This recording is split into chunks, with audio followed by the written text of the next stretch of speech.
Dito tayo sinisip mo kung manglaro kasama ang aming mga kaibigan.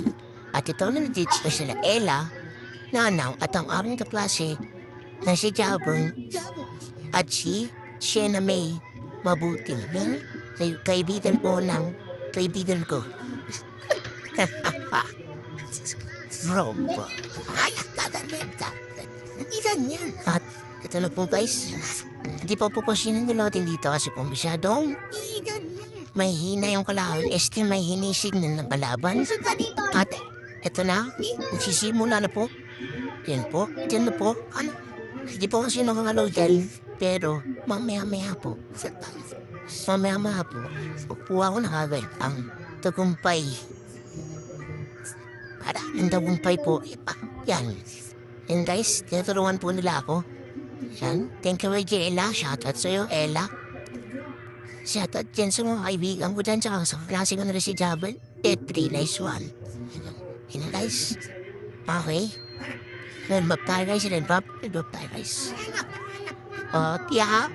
Red Bop. Red Bop tayo guys. Red Bop tayo guys. Dami matin. Red Bop tayo guys. Red Bop tayo guys. Red Bop guys. Red Bop. Patay-patay na natin yan. Siyempre, patay natin yung ipis. Ipis. Wala po kasing damage dyan, guys.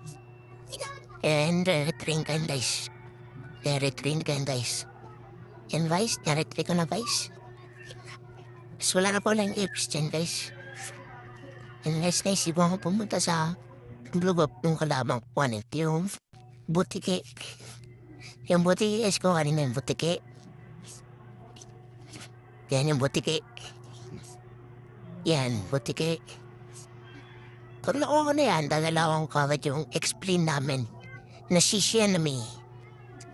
Babae yan, guys, babae. Yan, lang, ano. Yan, guys.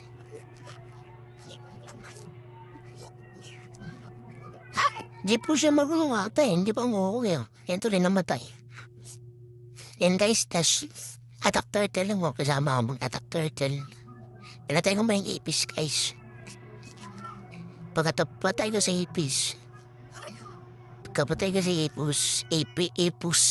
ipis, yan na guys, yan. Yan. Pagpatay nga ni turtle. Yan guys, bumalik dyan yung turtle. So, yung tuloy pagod ko. Nakuha ata nila yan. Nakuha ata yan, guys.